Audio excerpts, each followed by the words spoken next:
આજથી અંદાજિત 700 વર્ષ પહેલાની આ વાત છે। બનાસકાંઠા જિલ્લામાં આવેલ થરાદ તાલુકાના આસોદર ધામમાં શ્રી શંભુગીરી મહારાજ પધાર્યા।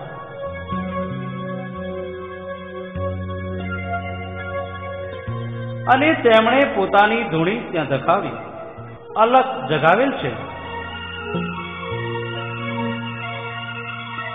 ત્યાંથી ભિક્ષા અર્થે તેઓ શ્રી એક દિવસ લાખણી ગામની નજીક આવેલ ગેળા ગામે પધાર્યા। ત્યાં જઈ જુએ છે તો પોતાની ધર્મપ્રેમી જનતા દુખી થયેલ હોય છે અને લોકો નમી પડીને પોતાની આપવીતી અને દુઃખ વિશે શ્રી શંભુગીરી મહારાજને જણાવે છે।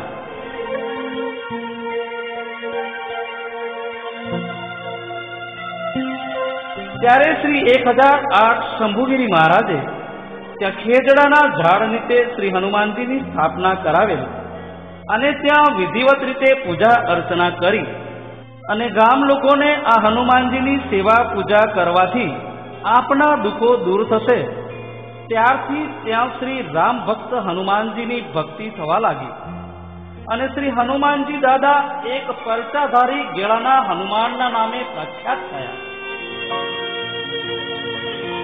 શ્રી શંભુગીરી મહારાજ પરત આસોદર ધામે જઈ અને પોતાની જીવતા સમાધિ લઈ લીધેલ છે।